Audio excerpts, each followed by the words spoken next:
And I did not caution people that if you stay here, you're agreeing to have this meeting recorded, and I apologize for that. I should also mention at the same time, there's a chat function down below. You're welcome to use that to pose questions at any time. And Amelie will be managing that, so I'm not trying to look at that at the same time that I'm talking with all of you. So we focus on leadership from affected communities.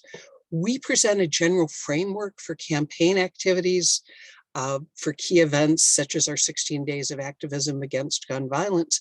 The people in the affected communities are deciding on the programs and activities that they are carrying out. We try to connect these observances to key public events that may gain media attention and amplify the messages we're trying to put forward. And our members take a whole range of approaches, through music, through videos, through public education work in schools, through community education, community building, developing alliances among organizations that may not traditionally work together. And we work a lot to also enhance the connections by, for example, increasing youth participation and increasing attention to gendered aspects of small arms and light weapons control. So this panel is an example of several of these approaches. We have people from affected communities who are working on the ground. We're working to bridge across traditional policy silos. As I've mentioned, those often involve small arms violence and gender-based violence, where you have two different communities that haven't always been talking to each other. And we're trying to help bridge that gap. That's my quick introduction. I would, again, welcome you putting questions in the chat as we go. And now I'd like to turn to Frida Thomason from the UN Office for Disarmament Affairs. And Frida's worked with the gender unit in the Office for Disarmament Affairs since 2019. She has a background in gender mainstreaming and inclusion, both with respect to Nordic governmental cooperation and in the private sector. Frida, welcome. Thank you, Natalie. Thank you so much. Thanks for having me and for organizing this event. I'm so happy you invited me to deliver remarks on behalf of the Office for Disarmament Affairs, and I'm really looking forward to the panel in a short while. So I would like to share a few words on some of the normative frameworks surrounding this topic, as well as ODA's perspective on women and arms control. So we know that UN member states have committed repeatedly to ensuring women's equal, full, and effective participation in arms control. 12 years ago, the General Assembly adopted its first resolution on disarmament, urging more and more real participation of arms control, both in decision-making at the intergovernmental level, but also in organizations at the local, national, regional levels. And those commitments to equality really build on the already a good framework, such as the Convention on the Elimination of Discrimination Against Women, and the Beijing Declaration of Platform for Action, and the Security Council's Peace and Security agenda. And since then, I think much has been done to secure that women are, as today's event title indicates, really part of the mainstream in building peace and securing our common future. There is definitely room for more accountability. In many ways, arms control is still a male-dominated field, not just when counting seats in decision-making rooms, but also in its culture and systems. And we do see that persistent gender norms associated with violence continue to contribute to equal opportunities for women and non-binary persons in leadership positions. So in, for example, General Assembly's first committee, only 1 in 4 statements were delivered by women delegates in its last session. And at the biennial meeting of states on the action of small arms last summer, was about 30% of states that took the floor who were women. In ODA, we track and publish such disaggregated data in these fora, and the High Representative for Disarmament Affairs is advocating for setting targets to accelerate progress towards parity, but in combination, more transforming the culture and in these meetings, and make the meetings more inclusive for all people, and to remove the risk of discrimination, sexism. Last year, you might know that UN Secretary General released this report, Our Common Agenda, and as part of that, we are now working also with other UN entities on a new agenda for peace. And gender equality will be at the very heart and center of that agenda. And that means, efforts both to secure women's full participation in all peace and security processes once and for all. So as a question of equal rights to influence, but also to reassess assumptions of how peace and security are defined, negotiated, and sustained.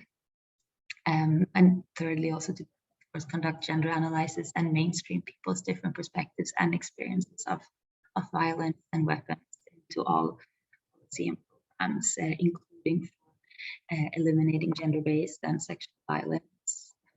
And a few months ago in ODA, we launched our new gender policy, which also addressed this aspect, outlines priorities to support equal rights, diversity and inclusion, as well as gender-responsive arms control and disarmament. We do have some ongoing projects both on gender and arms, gender and ammunition. But through this policy, we also aim to step it up for taking an intersection more to gender work, and really analyze how gender intersects with other power dynamics, such as those relating to age, disability, sexual orientation, also ethnicity, race. And I want to acknowledge that today is the International Day of Racial Discrimination, and that perspective also kept in mind in our work for women's. Of course, today's event also takes place during the 66th Commission on the Status of Women, and this year on the topic of climate and environment, the climate crisis, and together with all other crises, including COVID, raising inequality, and as earlier mentioned, around conflicts in both in Ukraine and in other places of the world, that are all these crises happening also in relation to each other. And in that regard, like leadership of women and feminist civil society groups, activists, obviously play a vital role in responding effectively and holistically to this crisis. And as the Secretary General said at the OpenFCS last week, civil society organization, and they link governments and people as a voice for human rights. Today's discussion on the experience of women working for arms control in their communities comes in very timely, also in national debate. One of the main focus of the Security Council's Women Peace and Security agenda this year is really how to better value the work of women, human rights defenders, and peace builders, and act against violence against women because of engagement for peace and security. Because leading movements for change can be dangerous, but the risk that women face should in no way be used as an excuse to exclude women. On the contrary, the UN prioritize and actively support the meaningful leadership of in all their diversity and in all aspects of security and arms control. So lastly, women's organizations have a long history of advocating for arms control and have been leading and achieving many of the disarmament treaties that we have today. It's not that women are more peaceful by nature, but rather that women's organizations have questioned the way that arms races, military definitions of security become the norm. Been pushing back against increasing military spending and militarization, something that's really been picked up by the Women Peace and Security agenda in the last years, so more generally on the UN peace and security's work too. But now I'll stop speaking, and I'm really looking forward to hear from the panel, and I'm really excited to be reading on the reshaping the mainstream publication, and with ODA and our gender team and myself, really also looking forward to partnering to make sure that women's experiences are brought in of arms control. So thank you again, and over to you. Thank you so much, Frida. You make really important points about challenging the traditional assumptions about militarization and of looking at who's at the room, who's in the room, who's at the table, and who's at the microphone, which are all really, really important elements. I'm now going to turn to Jenny Morgan, who's going to take us through the main section of this panel. And she is a documentary filmmaker. She's a writer. She grew up in South Africa during the apartheid period and currently lives in London. She has a long list of film credits and topics to her name, ranging from menstrual taboos to abstract expressionism. She's done really outstanding work for IANSA and did a video for us, I think it's about 1.5 years ago. It was one of the more powerful things that I've seen in this work. And she will be our moderator. And we have 3 panelists, I believe. We've had some technical difficulties with one of them, but I'm going to introduce all 3 and hope that along the way they will all join us.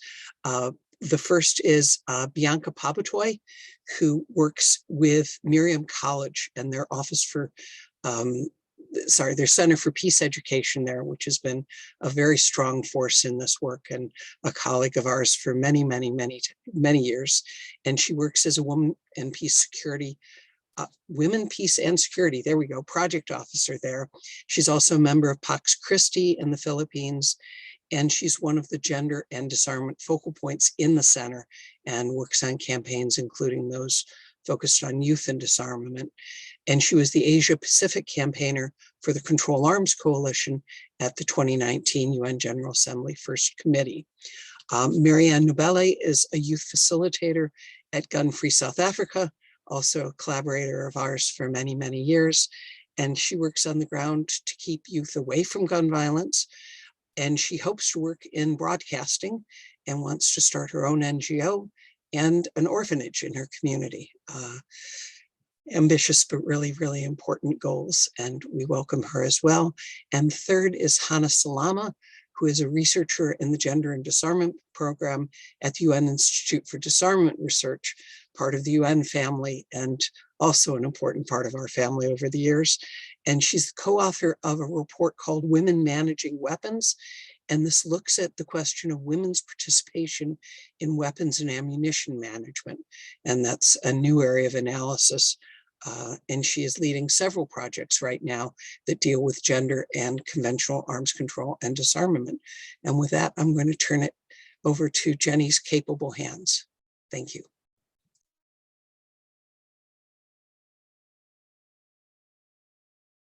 Unmute, yes. Thank you very much, Natalie, and thank you for drawing attention to the butterfly nature of my interests over the years.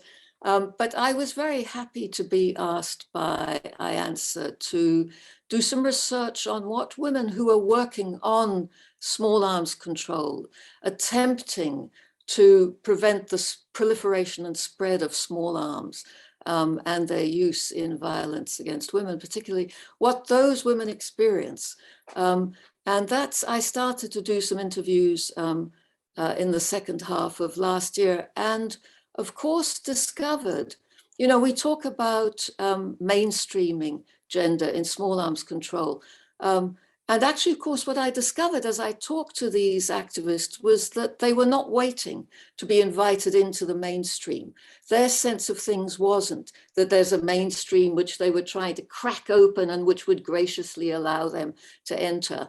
That actually they were trying to create a new mainstream, a mainstream in which small arms are controlled more, governments do what they've promised to do, local authorities do what they've promised to do, men recognize aspects of their behavior and change. And so I was thinking this morning that that's really how the women's movement has always operated. I mean, if you think of what happened with the women's movement, which built up to the Beijing conference, which then produced so many major treaties and conventions on women's equality, on women decided not to accept the status quo and to change the status quo. And that's really what the women activists that I was interviewing talked about, which wasn't to say that they didn't encounter all sorts of difficulties along the way. And I know that we're waiting for Marianne Nobele in South Africa to join us. There's been a technical difficulty, and the South African situation is really interesting because there is good legislation, which in theory ought to protect women in all sorts of ways. So we will come to that a bit later. I'm going to come to Bianca first, Bianca Pabotoy in the Philippines. I mean, one of the things that emerged very much as I was talking to people was that women don't just occupy a box marked women, that women are part of different classes. Race has a role to play, age has a role to play. And Bianca, when we started to talk, really you filled me in on something I didn't totally understand, which is the kind of structures that the Philippines has. You talked about the Magna Carta of women, which was passed in 2009. You talked about the budget, the development budget. So all departments of government have to devote 5% of their budgets to gender development. And you talked about the National Action Plan, which is the second one, which has been going since 2017. So on paper, it might look like the Philippines is a sort of paradise place to work in on women's equality, women's ability to campaign on issues like small arms, violence against women. But you who are just emerging, really, we're really glad that you survived that super typhoon, really awful situation, that you are connected with electricity finally, that you're able to join us. Can you give us a sense of what it's like at the moment to be a young woman working on small arms control? I apologize that that's a very wide-ranging question, but I know that you've been through so much in the past few months, including lockdown. So if you don't mind giving us just an outline, really, of trying to tackle issues like gender-based violence, omnipresence of guns, and you as a young woman who are with us, and we're so happy to see you here. Thanks, Bianca. Thank you, Jenny. And hi, everyone. Good evening from me over here in the Philippines. Thank you to IANSA for this wonderful opportunity. So just to set the context, illicit trade and proliferation of loose firearms and weapons continue to be a key issue of peace and security in the Philippines. Our office, the Center for Peace Education, gives a premium to disarmament education, really, to challenge militarism and prevent armed conflict and armed violence, even during the pandemic. Disarmament education seeks to be like a countervailing force against the dominant militarized mindset that has made, states and people rely on the possession of more and more sophisticated weaponry rather than, investing their resources on the fulfillment of basic human needs and on the development and promotion of nonviolent alternatives and processes. So at the student level, that's what we try to introduce. That's how I was introduced to the world of disarmament, actually, was through this disarmament education, bringing like a challenge to what seems to be the norm of militarization all over the world.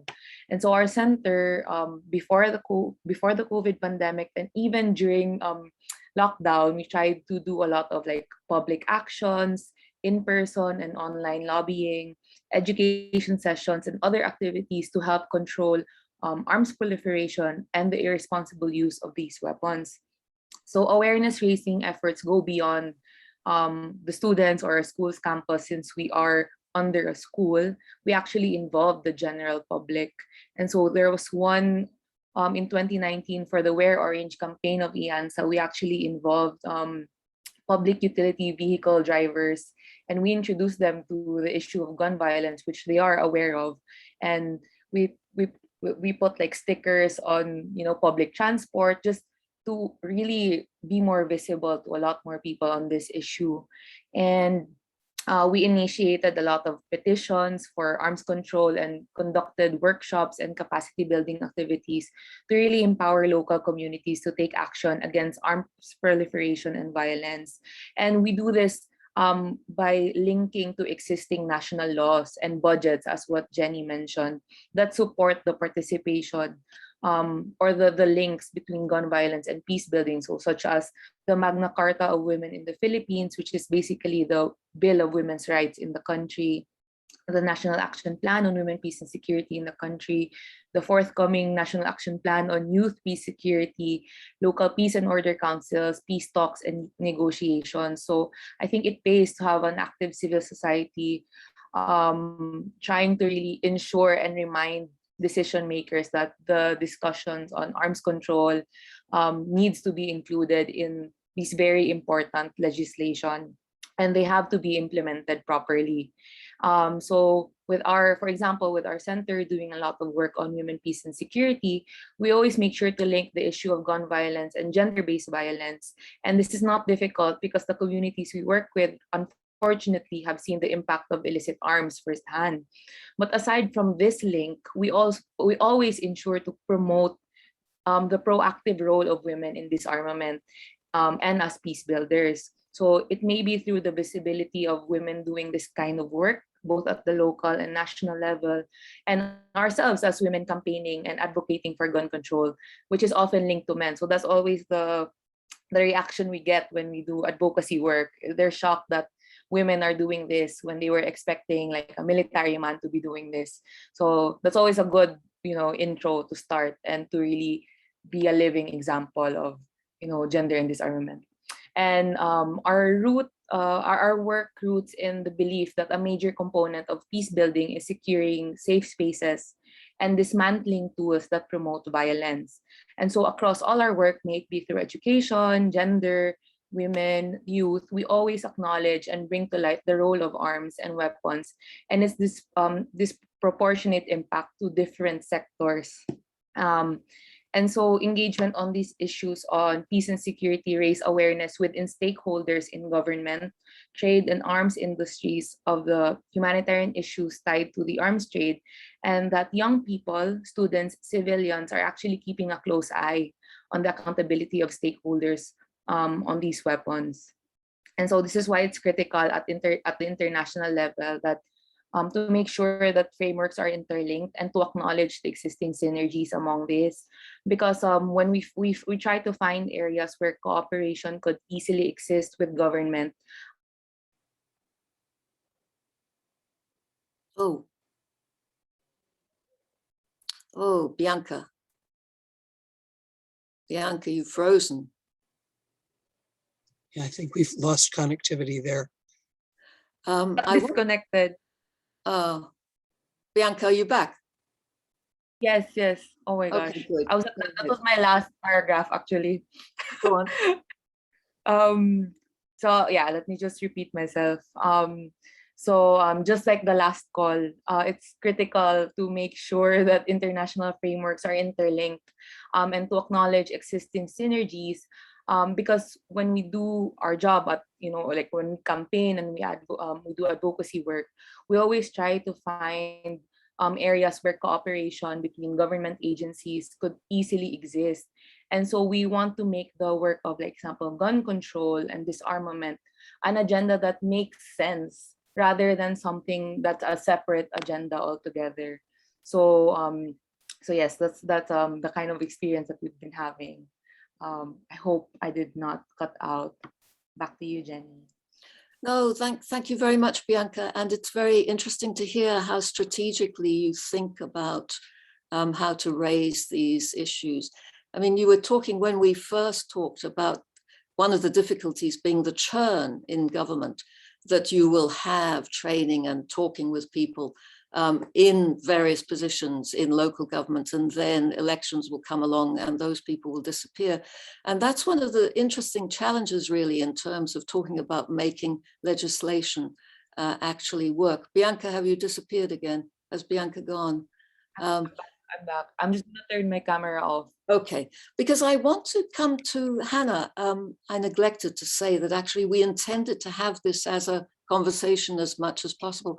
And Hannah, when we had a brief chat the other day, you talked about your impression of the Philippines when you went there, and you used this very powerful term of, what did you talk about? Militarized masculinity. Very, very powerful expression. I wondered if you wanted to say anything more about that, and ask Bianca if there are specific ways to tackle that militarized masculinity. Talk more about your sense of the Philippines there. Hannah, are you there? Hi, thanks, Jenny. And thank you, everybody. It's so great to be here, and really wish this was in person as opposed to online, that we can have a really much more interactive discussion about this important subject. Jenny, if you don't mind, I'll just introduce sort of where I'm coming from, the perspective that I'm representing, and I'll let actually Bianca really address the issues of militarized masculinities in her own country, as I think she can best speak to that. But in terms of UNIDIR and the research we've done, so we're coming at this with a completely different perspective. So the research, Women Managing Weapons, looked at women's participation in technical roles on weapons and ammunition management. So these are roles like stockpile managers, armorers, explosive ordnance disposal specialists, ammunition technicians. And when we talk about arms control, this is really the technical aspect of keeping arms in the lockers in check, recording, recording and marking, and all the sort of nuts and bolts that allow us to actually have accountability as to where our, as to the flow of arms, their use, and who they're being used by, and who who is owning them. So it's really a different perspective from women who are campaigning on the outside. This was really trying to take a look at, are there women in the security sector that do these roles, or in international organizations that provide assistance for weapons and ammunition management? And what is the situation of these women? What is their perspective on this very masculinized field? As Bianca said, we're not expecting women to work in technical arms control, but why not, right? It's 2021. There are definitely women doing all types of roles.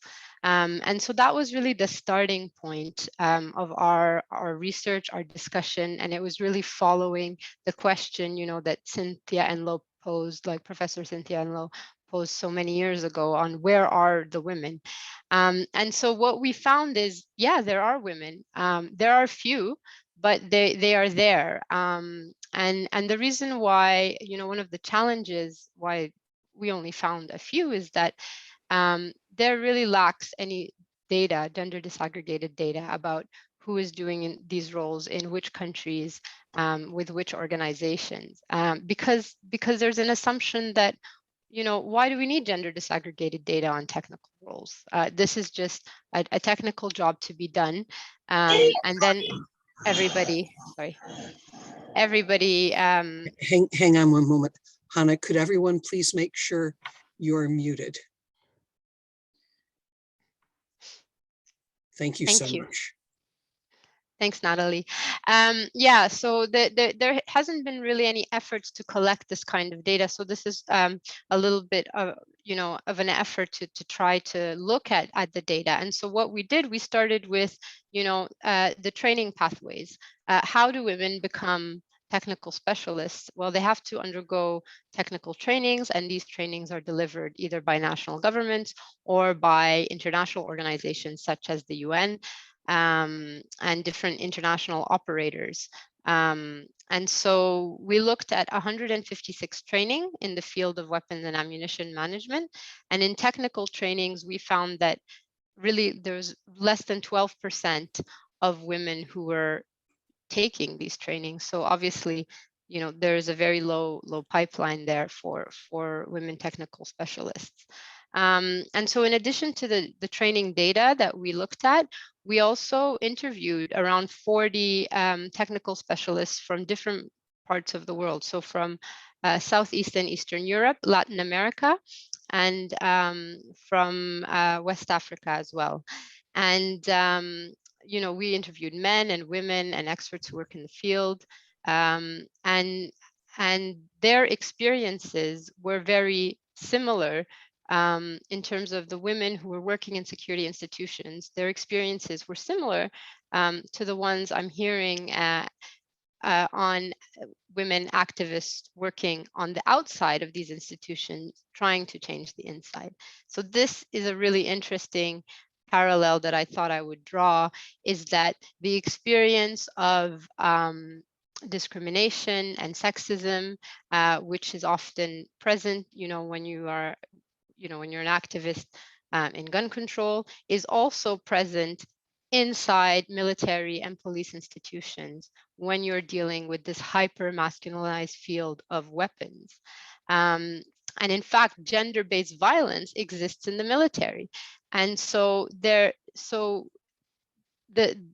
issue goes greater to whether, you know, you are an activist who is sort of anti-militarist, but if you're a woman in any institution or even outside of any formal institutions, you have, you know, most likely experienced discrimination and sexism and even gender-based violence to try to curb this, you know, this phenomenon of, you know, the use of arms towards violence against women and gender-based violence. So.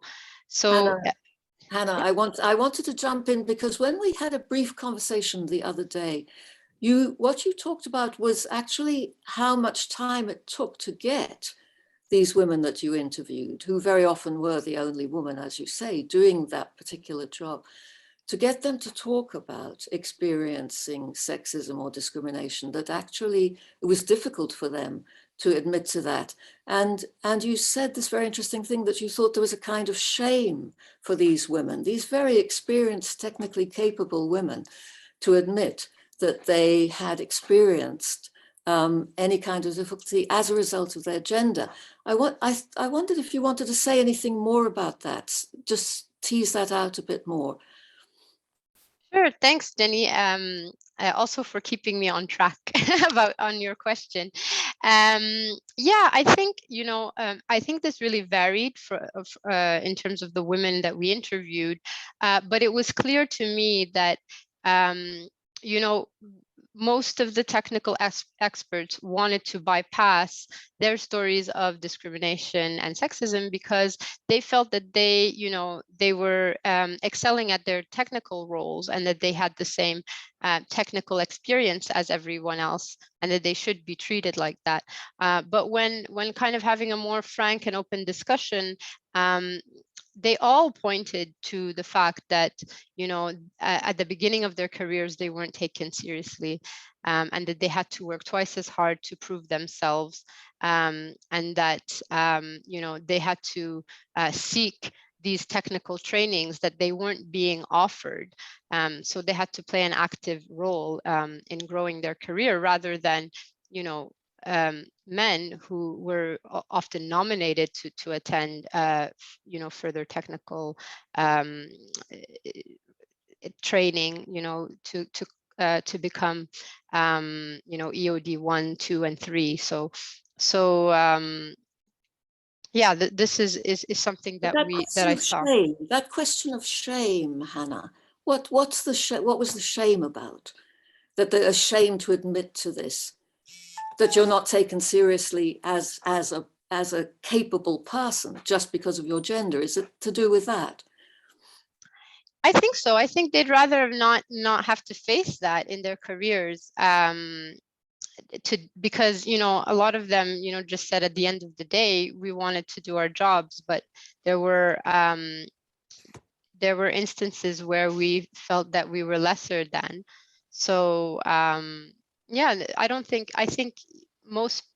think women working inside institutions such as security sector institutions and women who are activists, gun control activists, will like to skip over that part and get to the substantive issues. But I think this is a good forum to sort of discuss our common experiences, as women working in this field. Thanks, Hannah. I'm aware that Marianne has joined us from South Africa, and Bianca, I want to come back to you, but I also just want to pick up this question of shame, because when we had a brief conversation the other day, Natalie, you made such a powerful comment about women feeling isolated, that actually the structures make women feel isolated and that they are alone facing some particular difficulty. I just wonder if you want to elaborate on that a bit, because it's relevant to what we're talking about here. Natalie, are you there? I am. I mean, these structures were created by men and they're self-perpetuating.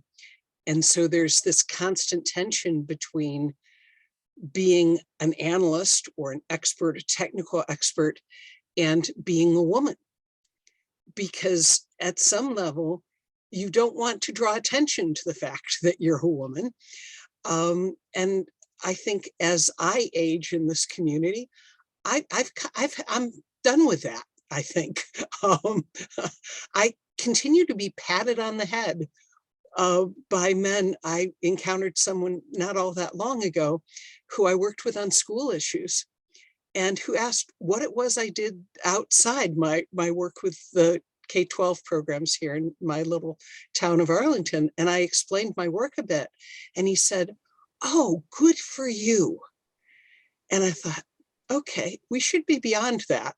But part of that is I don't know if it's an active attempt to convince women that each of the problems is unique to us, or if it's one of the systemic problems of having these institutions that are dominated by men and dominated by those structures and patterns, but we are made to feel that way. And one of the things that this kind of program and IANSA's work and Control Arms work and the work that Unidir is doing and all of these institutions and civil society organizations are doing is to tell these stories together and to look at the commonalities and the extent to which, even though individual experiences may vary by country, by town, that overall we have these shared experiences and that we can band together to overcome some of these obstacles. And we can do so much more effectively, collectively together than we can individually. And so one of IANSA's roles is naming these barriers, naming these obstacles, and we hope decreasing that sense of isolation. It's also bringing together people who might be the only activists on these issues in their community, who don't have that inherent community where they live or where they work, and helping them see that there is a global movement to decrease the costs and harm caused by gun violence, and they can be part of that. Thanks very much, Natalie. Marianne Nobele, I want to come to you, and you're muted at the moment. Welcome. How nice to see you again. Marianne, there you are in what we used to call the new South Africa, although maybe we're not so ready to call it the new South Africa anymore. But it is interesting that in South Africa, the ANC. Marianne, are you there? Yes. Yeah, I'm here. Hello, hello. How nice to see you. Just hearing somebody else, actually. Hold on.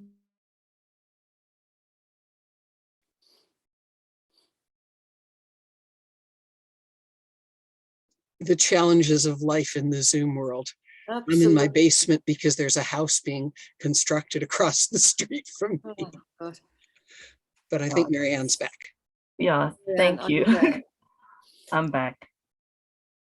Marianne, I wanted to talk very briefly about what the democratic government did in its very early days, which was to pass a Firearms Control Act. South Africa was awash with guns. Firearms Control Act is passed. Last year or the year before, the government decides to update the Firearms Control Act. It says that it's going to make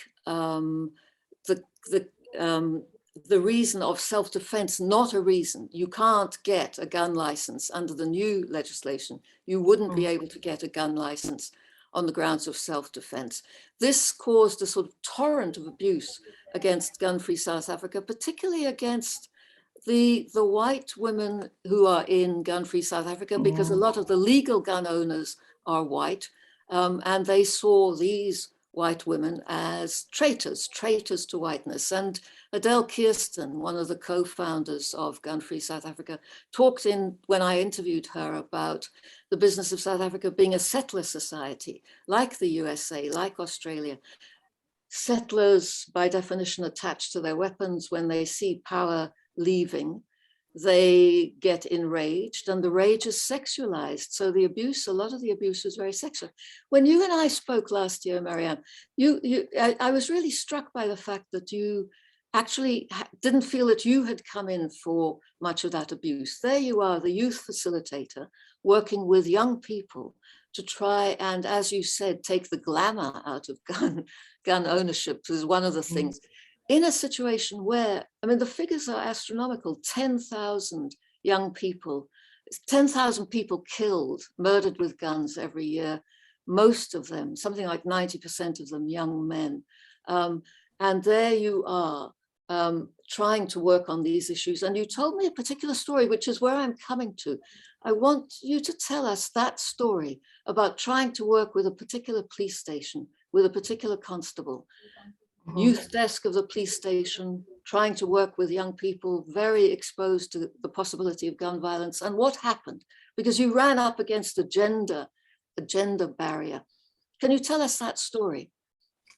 Well, so we were working in this community, it's called Ivory Park, and we had made contact with them because we don't live in Ivory Park, so the best entry point would be through the police station, because they have a youth crime prevention desk, which essentially links with the work that we're doing. And so that youth crime prevention desk is run by a constable at the police station.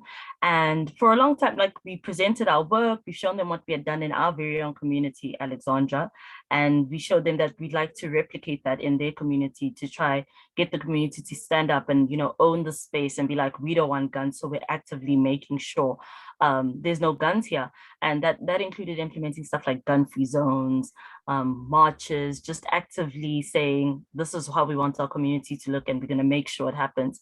And I mean, it took a while before we actually got to a space where they were like, okay, we want to work with you, like, let's do a thing together. And so we hosted an event, we did a talent show, and that, to get young people to kind of express themselves and how they see themselves in this community, and kind of looking at alternatives other than like joining gangs and that sort of thing. And that was a successful event. So we were like, yes, we're inside, we've secured our space with this police station, and we're going to start working in this community. And after that, communication just wasn't so good with this police station. I mean, they had put us in like group chats with the rest of the youth. So that's what made us feel like we're officially inside. We can get the work going. But I think the first misunderstanding was that we wanted to work under them and not with them. So it's like, I think the constable just started to see us as like, no, I'm saying we're doing door-to-door campaigns, so that's what we're going to do.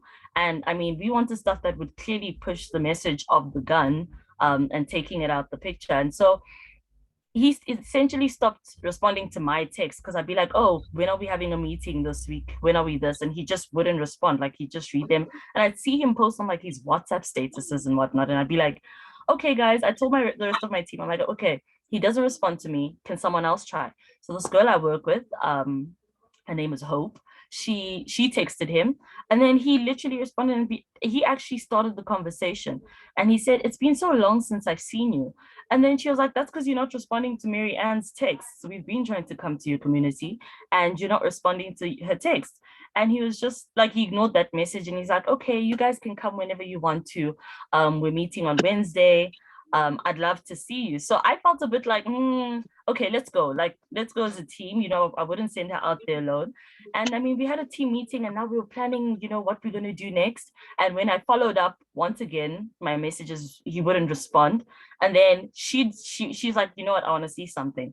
And so she texted him, and he responded. But again, it wasn't about the work. It was just super flirty. And I'm just like, I don't want this to to get to a place it shouldn't, quite frankly. Like this shouldn't be a thing. We shouldn't be, this isn't it.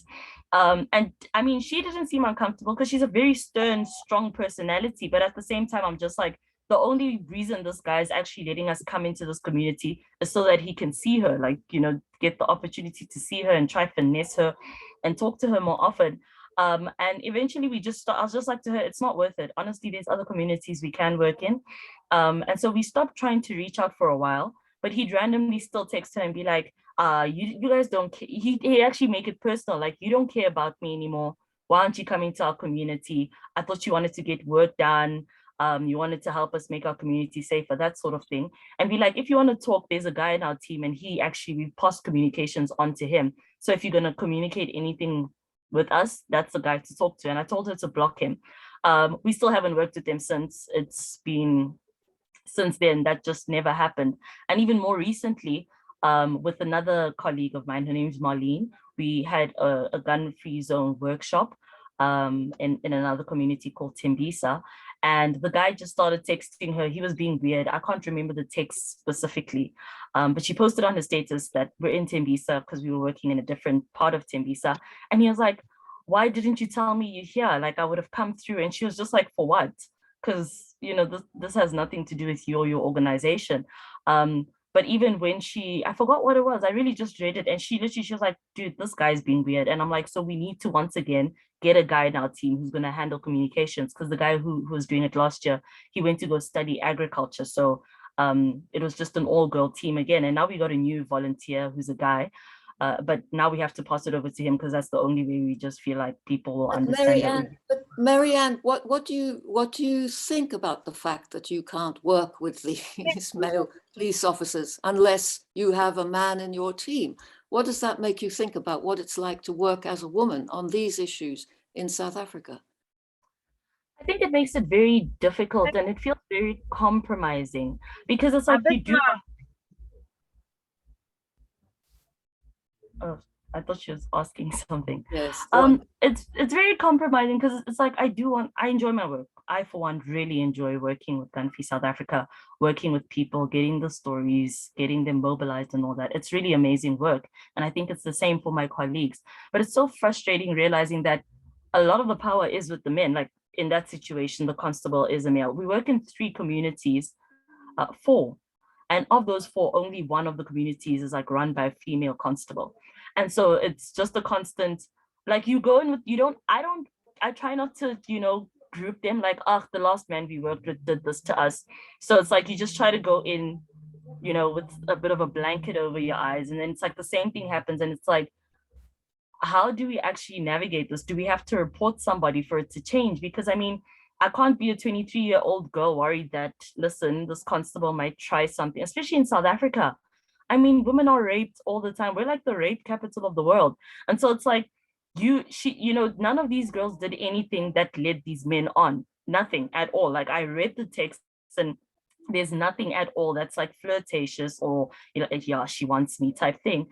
And they still went pretty strong at like pursuing them, and kind of used their work position to be like, you can come through if I get to see you, or I haven't seen you in a while, so you should come through. It's never been a, oh no, the last campaign we worked on was great, so you guys should come back and we should do something like that again. It's always like a person, what they want is like they get to feed their needs through the work. And I mean, the thing that bothers me most about the first constable is that there were stories of him like being intimate with the kids in the youth desk. And I call them kids because they're like, to him, they're kids. He's like 32. And the youth desk is like people between 18 and 25. So consent aside, I just feel like that's taking advantage of people. And it just makes me feel like, am I constantly going to be in a position where I'm fighting for someone not to take advantage of me because I'm just trying to get the job done?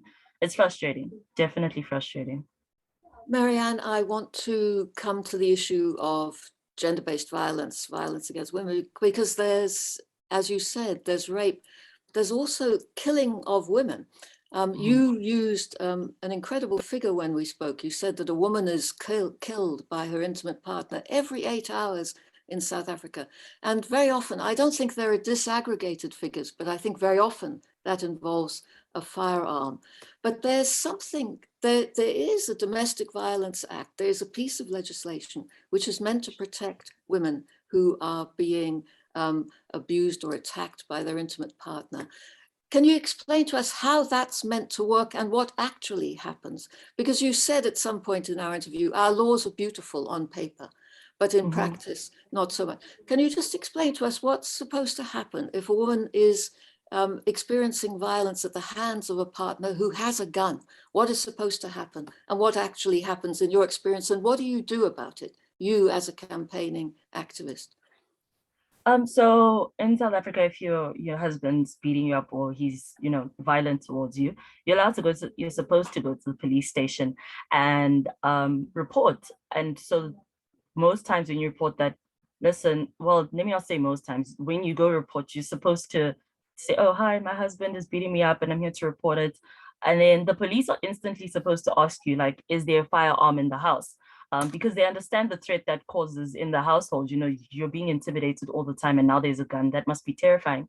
But most times they don't actually ask that question. And not many people actually know the law. So they don't even like say, why aren't you asking me if he has a gun? Because they don't know that the police are supposed to ask this question. So I think that's part of the reason the job isn't done, because people don't actually know the law and they don't know their rights. And once you do say, yes, he has a gun, by law, they're supposed to go and take that gun. They're not supposed to be like, has he tried to use it against you? Like, it's just supposed to be taken away from him because it's proven that he's got violent character. Here he is beating you up. Who's to say it's not going to escalate? There have been many cases where women have been shot dead by their intimate partners. Most popular case in South Africa is Riva Steenkamp, who was shot by Oscar Pistorius on Valentine's Day. But yeah, that's how it's supposed to happen, and it doesn't happen like that. I actually wanted to go to the police station one day and just test it and just be like, hi, this is what's happening, and just see if they're gonna ask, you know what I mean? And be like, actually, I'm from gun-free South Africa and you guys aren't doing your job correctly. Because I growing up, I'm at my grand's house now, and this is where I grew up in Alex, and the house opposite us, like in front, the man, they always abused his wife. Like, the girl would always come to us and be like, please call the police, my dad's beating her up again. And it would always be a situation, the police would come, simmer down the situation, and like a week later it would happen again. So it's like there's no proper interventions where questions are being asked, where they let you know that you can, place a restraining order against this person. Because as much as I say people don't know the law, the police are supposed to let them know, in terms of whatever situation you come to report, they let you know what you can do. And they don't do that. So that's definitely one of the biggest problems here in South Africa. And I mean, it's the same with gun laws as well, that, people like to say, oh, we need it for self-defense. If I have a gun and someone breaks in, what am I supposed to do? But it's like, your gun's supposed to be in the safe, a place where no one knows. When the criminal's broken down your door, are you going to run to the safe and put in the pin and get the gun out? And most times it's just like, no, you can't do that. So a lot of our laws make sense, but they're not being implemented. And even civilians get away with not, following the law, because most times police officers don't really, I wonder if they actually know the law that they're supposed to be implementing, because they're so ignorant to it. But I think that's the main reason, that they don't actually pay attention or know it well enough to make sure that it's being implemented the way it should be. Thanks very much, Marianne. I want to call on the other members of the panel. Do you have any comments to make or any questions to ask at this stage? Hannah, Bianca, where are you? Natalie? I can't see people. Because what Marianne is talking about is a situation where there are laws which are meant to control the spread of arms and which are meant to protect women against gun violence, but the laws are not implemented. Firstly, citizens don't know about them, women don't know about them, and then the people who are meant to implement the laws either don't know about them or are not bothering to implement them. So I'd be grateful for any comments from my fellow panelists here. Bianca, go on, or Hannah, go on. Oh, I just wanted to, thank you, Jenny, and thanks, Marianne. I just wanted to make a comment regarding Marianne's experience and her colleague being harassed by members of the police and the males that they work with. And this was definitely came up in the interviews in terms of women who were working, especially when they were working with foreign operators in a different country, and the national stakeholders, some of them would abuse sort of their power and really cause lots of pain and distrust among the women who were working there. And there were stories again where the women felt the need to call on their male colleagues to deal with the national counterparts because of their overt like harassing behavior. So I think it's not uncommon, and it doesn't necessarily have to do with age or expertise, because the women there were highly technical experts as well.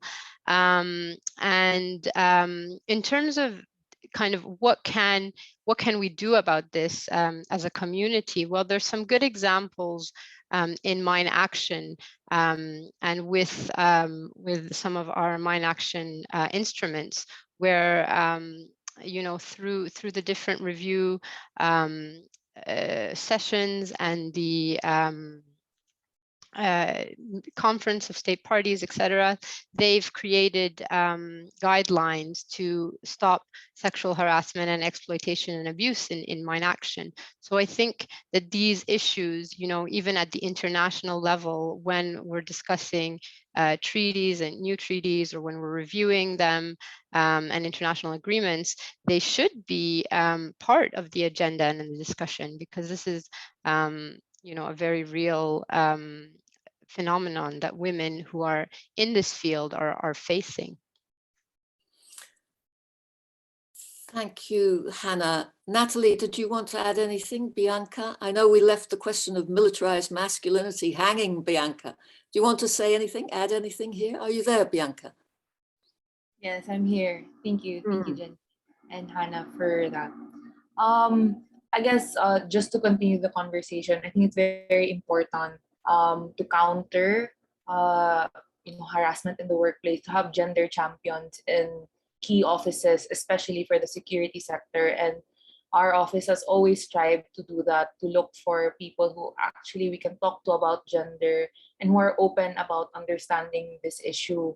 But one big challenge here, example for the Philippines, and I think it actually kind of validates what Hannah's report, is that at the high level, for decision-making positions, for example, the nature of the government in the Philippines is on an appointment basis. So it's really dependent on the administration. And that's why I could say that the Philippines right now is very much weaponized, militarized, and very masculine because of the leadership, and it reflects in the offices as well. But aside from that, there's high turnover also in offices, which makes gender mainstreaming more difficult, because you're able to train someone, but then the following administrative year, they're moved to another position. And so there's no chance for gender mainstreaming to really flourish in the office, because you would have to start all over again. And so those are some of the challenges that we've seen. And another is actually understanding the gender components, example, the POA and the ATT, or just in general, because a lot of offices work by themselves. So for example, our ministry of we call it the Philippine Commission on Women. They work alone. So in their office, of course, gender mainstreaming is great, but then it's not translated the same way at the security sector and the police. So again, going back to my call of really making sure that synergies exist. In the Philippines, maybe just to share a bit more, the Philippines has had a long-standing relationship with gun making, actually. So there's a lot of factors to why there's a lot of weapons in the country. And for one, gun making is a livelihood, and a very lucrative one at that. And counterfeit gun making has had a long history, tracing to the creation of guns in the resistance effort against the Japanese in World War II. And so illegal gun making has put food on the table, sent children to school, and is already an essential craft passed on from one generation to another. And then another is that small arms proliferation has actually sustained 2 major armed conflicts in the country. And this has also allowed for the formation of private armed groups, which enable political dynasties to perpetuate themselves in power. And the same politicians are the ones making the gun laws, for example, those parliamentarians, senators. So it's a hard system to get into if we really think about it, because the system was built to protect honestly illicit gun trading in general. And also there's a lot of insecurity, especially in rural areas, again, given with the armed conflict in the country. And so civilians take protection in their own hands, and that's through purchasing their own guns. So there are guns in the homes, and that relates to intimate partner violence, and it snowballs basically. And so that's why it's very important for government agencies, for the general public to be aware of international treaties, agendas that actually work towards protecting them. And aside from giving responsibility from government, it actually builds a norm that does not glorify weapons, because there's actually a bigger humanitarian impact to this, and it doesn't make it justifiable at all. So also behavioral change, I think, is the most sustainable means towards addressing this issue. So yes, that's all from me. Over. Thank you, Bianca. I mean, so fascinating. Really, it seems to me we could go on for at least another hour and a half, but questions are coming in, and I want to put the first question to all of you on the panel. And really, it's what our conversation has been trying to get at. Do you know good practices and strategies to reduce gun violence against women? Do you know good practices and strategies to reduce gun violence against women? Does anyone want to jump in here immediately? Yes, I can go first. I think one clear step towards this is having a reporting mechanism and ensuring that the reports are attended to. So for example, in the Philippines, every police station at the smallest form of community, which is the barangay, there's a violence against women and children desk where they just accept reports. But then the issue here is that they just get reports and then nothing happens to those reports. So it's becoming like a documentation exercise. And it's a good way, for example, for data collection, but then, you want to go beyond that. And so I think that's very important that if you have legislation like this in place, there has to be a strong justice system also that could support it, and that could allow even people from the marginalized sectors to access this, because, for example, in the Philippines, legal help is very expensive. And so that's also an impediment for people to report in the first place. So that's, I think, a clear step from me. Over. Thanks, Bianca. I can't see everybody, but do speak up if you want to add anything to that. I mean, do we know anywhere where reports like this get taken up? Marianne has told us really that the police are indifferent in South Africa, mostly to this kind of reporting. Frida, Hannah, Natalie? Hi, Jenny. I'll jump in here. I think, there obviously, to reduce, violence against women, we have to work on so many levels. It's not just about eliminating the guns, although I think making it very difficult for people to obtain firearms is definitely a way forward, because when we say that women are disproportionately affected, we always say that, but what does that mean? And it means that women are a minority of firearm holders, but they represent, like a large portion of the victims in proportion to how many firearms that they own. So in that sense, working definitely on militarized masculinities, on the culture of gun violence is definitely important. Working on legislation which prevents, people from getting guns, even legislation that is detailed, which also sort of elaborates on how you should store your gun and how safe storage that is really crucial to prevent accidents and just violence in the home in general. And another thing which Bianca said, which is stemming the illicit flow and preventing diversion. And that's something at UNIDIR that we're working on. When we talk about weapons and ammunition management, we see it as a tool to prevent diversion of weapons falling into the wrong hands and then being misused against people, fueling conflict, but also against women or fueling gender-based violence. So really stopping diversion and strengthening all the normative frameworks and the technical frameworks on guns is, on small arms and light weapons is really important as well. I'd like to jump in there because I think what Hannah's saying is critically important. This is a complex problem. Complex problems don't tend to have single easy solutions, right? In the US, we've made enormous progress on the question of people in passenger cars being killed. We didn't do that with one step. We did that by having seatbelt laws and having reflectors on the sides of the road and strengthening the integrity of the passenger compartment so it didn't collapse when there was a crash, and airbags and all of those things that taken together made this enormous difference. And for me, it's a model for so many complex problems. It's not one answer. There's public education, which is absolutely critical. There's education on nonviolence very, very early on, right? Teaching that masculinity doesn't require weaponry, right? There's this theory versus practice, which is some places have good laws on the books, but they're not enforced. How do we go about enforcing them?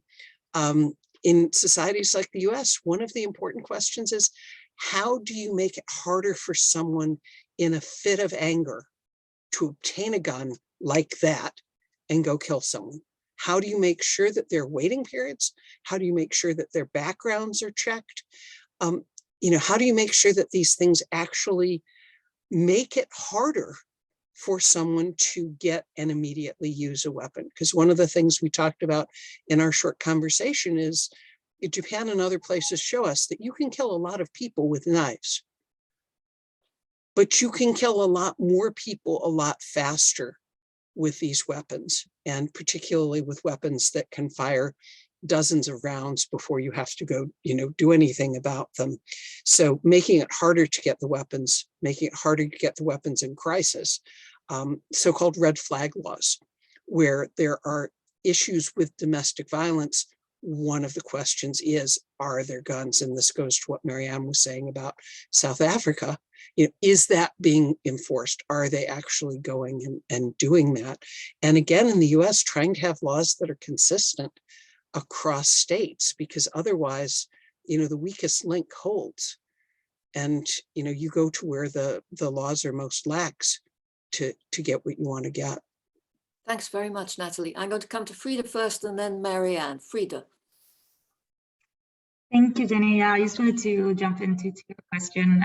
Thanks for the floor. So another thing I was thinking about as well was in relation to Natalie races now, it's really also on the opportunity to really connect agendas at the national levels and action, for example. And that's something we've been seeing in one of the projects that ODA is having on small arms and light weapons and gender mainstreaming by the EU, with training national small arms commissions, for example, where you can see that oftentimes there are efforts going on for gender equality, for reducing gender-based violence, for conflict-related sexual violence, separate plans, and then perhaps the action plans or the efforts for the control and small arms and light weapons and operation and implementation of other international treaties on arms control, that they are happening a bit in silos, and that there's a lot of opportunities to just put these together, connect at the national levels, working on gender and on small arms, and finding these convergences. And I know that's our colleague Hannah and colleagues in UNIDIR has also done a great publication on connecting the dots between peace and security and arms control. That's also a good practical practice Thanks very much, Frida. Marianne, I know you have your hand up, though I can't see you. Where are you?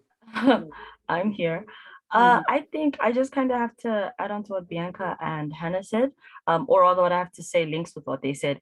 So in South Africa, and I think, I don't know, I really believe it's like this around the world, that a lot of people don't have the most amount of faith in the state in general. And I think mostly the police, it's like a worldwide thing. And so I think like something that, or an entity, an organization or an institution that can hold them accountable would be such a necessary something. A lot of people suggested this when we were engaging with the law, like civilians were like, okay, if guns, you know, if people come and bring in their guns and they give it to the police, then what? Because there've been cases where the police like sell the guns to gangsters and it's just a mess all over again. And so it's like, who's holding them accountable? How do we know that those guns actually get destroyed? And so even with reporting, who's to make sure that, you know, firstly, when it comes to domestic violence, there needs to be someone there to make sure that the police, which sucks because they should just be doing their job, but unfortunately they're not. And so it's just like them being accountable to like a higher power than the state, because I mean, we see the police, we see them as like a government something, but clearly that's not enough and we can't trust them to be responsible like that. And so having an, because in South Africa, people would come to the, like I said, they don't see the police as the people they go to first, but we have like in Alex, there's something called the Masipepe Network, which translates to Let's Be Safe Network. And it's a bunch of organizations that just come together to fight GBV, like bringing their respective focuses to the space. And so we'd come forward and be like, oh, someone's been raped. And so the people, the legal people would be like, we can do this for them. And then the GBV sector be like, we can do this for them. But like I said, NGOs work on like funds. You know, if the NGO doesn't have funds, then it's difficult for them to continue with their work. And so an institution that doesn't necessarily have restrictions, for lack of a better word, to hold them accountable. Thanks, Marianne. I want to come back to something Natalie said. Natalie, you talked about how long it took to get side passengers. I forget the exact technical thing. The thing that's different with guns is that guns are, so many young men in particular see guns as an expression of something of power, that there's that cultural thing, there's that ideological thing that makes it different. So, but we live in a world where arms trade treaties have been passed by governments, which are very largely men. Program of action on small arms passed by governments, lots of men. What do men have to do to step up to the mark at this stage? And is that even the right question to ask? Should we be asking the question, do men have to step up to a different mark? What is the question to deal with toxic masculinity? We all talk about toxic masculinity, but what deals with toxic masculinity and its association with guns? This cultural ideological issue. It's an enormous question, right? And it's not just in civilian hands. It's also the question of the police and the militarization of the police, and the fact that, you know, police departments in the US can purchase at very low cost surplus military equipment. So you have police departments that have weaponry, major conventional weapons, and you know, things like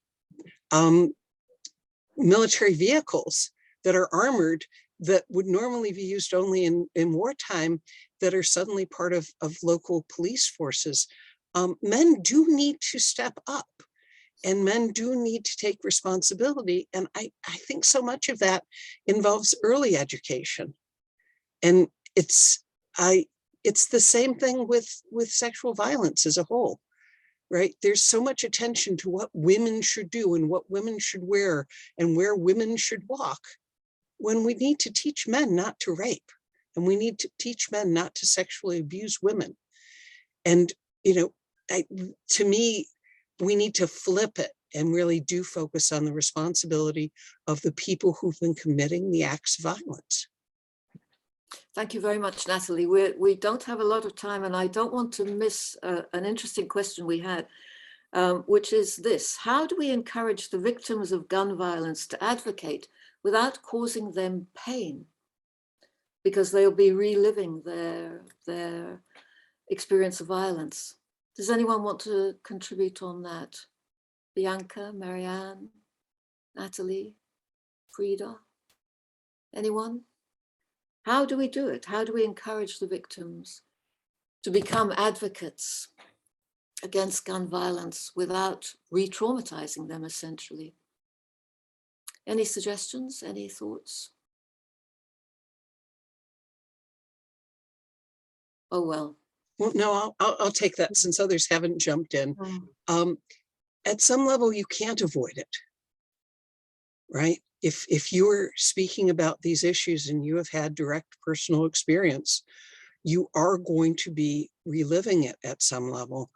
From my work with survivors of gun violence, what I've found is that people find it very empowering to talk about their experiences, to be heard, to be able to advocate for change. If you look at organizations like Moms Demand Action, so many of the women involved in that organization are people whose family members have been hurt or killed as a result of gun violence. And so they're channeling their grief in ways I find incredibly powerful. There's so much strength these people are showing. I don't know that I'd be able to do the same, but that's a way of responding. That's a way of using that pain and translating it into action. But it's not for everybody. And I think this has to be a question of individual choice. And one of the things I always encourage people to do is find something that works for you. Find a method of acting and interacting with these issues that works with the way you're comfortable expressing yourself, because that's the way you're going to be able to sustain it for the long term. And Okay. these are not short-term issues. Good. Marianne, I know you want to come in. Marianne. So we have like a bunch of people here who hate us for fighting against guns. And so we had this idea that, oh, let's get people who've actually lived like experienced gun violence in their real lives to tell their stories, so that like our haters can see that we're not making up these statistics, we're not fighting for nothing, it's real stories with real people. And when approaching them, I mean, I noticed a big difference like in response, and it had to do with gender. So gents weren't ready to come forward and just be like, oh, I was almost mugged, or someone came. They were very like, can I write a letter telling my story, or can I just, you know, not show my face, can you hide my voice? Whereas women were more like ready to come forward and actually be heard. And it just made me think of how we have a mothers movement in the Western Cape. So the Western Cape, it's like gangsterism. That's what, when people think crime in the Western Cape, it's like gangsterism, drugs, territory, that sort of thing. And the mothers movement, it's mothers who've lost their kids to gun violence, whether it's like stray bullets or their son was a messenger for the wrong gang or whatever.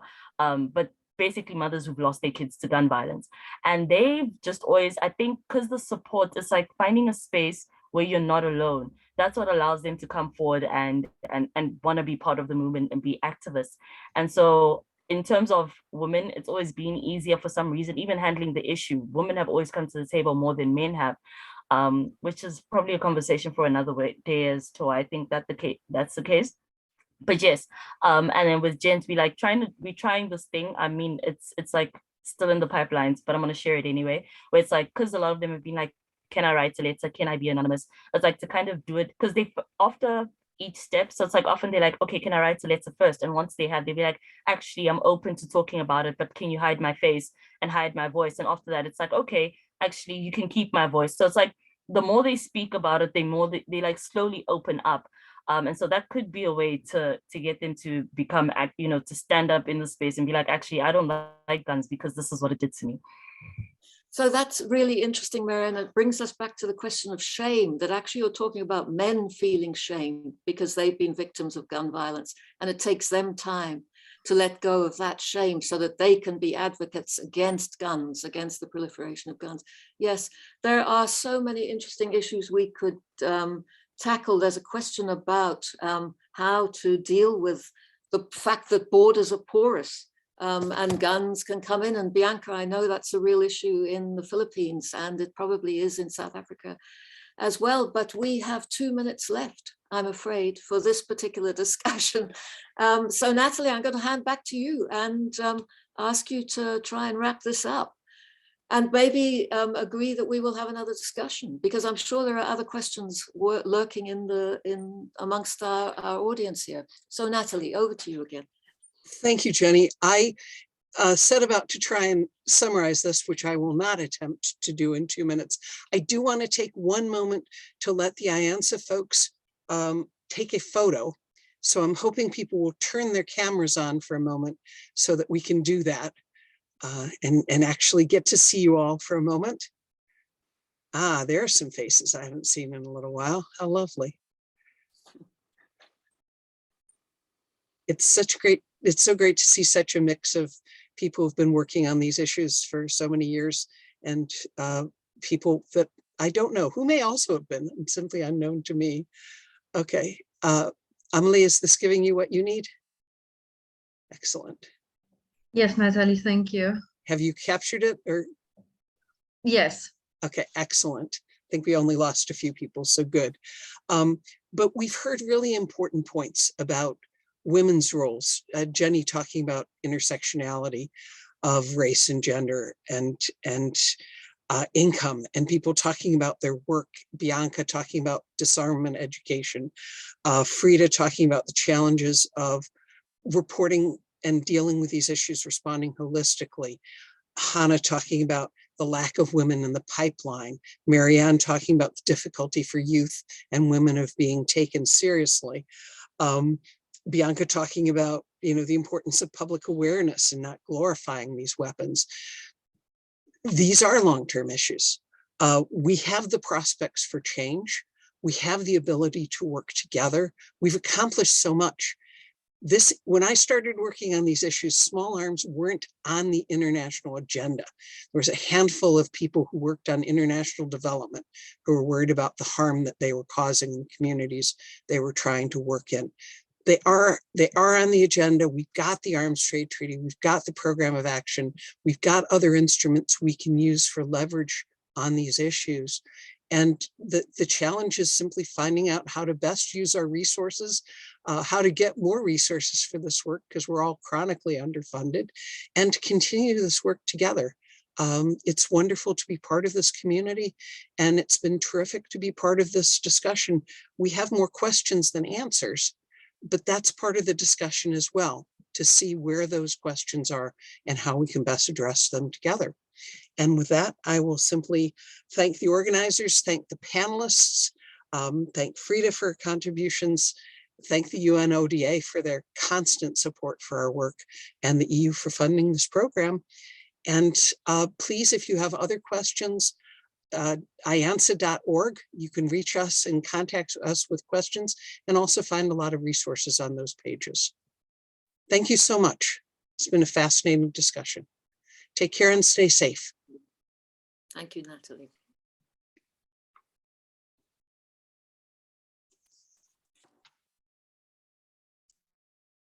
Goodbye.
Okay, it doesn't look as though anyone's staying on to ask us additional questions, so I'm going to sign off too. Thank you guys so much, Jenny. That was great. And yes, we should absolutely do this again. We barely started, didn't we? I know. Well, right. These are right. These are not easy issues, but we got a good start, and just hearing the voices, it's so incredibly powerful. Well, thank you, Natalie, and thank you, everyone. Marianne, if you're still here, Bianca, if you're still here, No, I think they're gone. Anna. I think we're down to a few people who may not have remembered to sign off yet. Okay, all right. Good, good. Thanks a lot. And All right, take care. thanks, Bye-bye. everyone. Bye-bye. Thank you. Bye-bye. Bye-bye.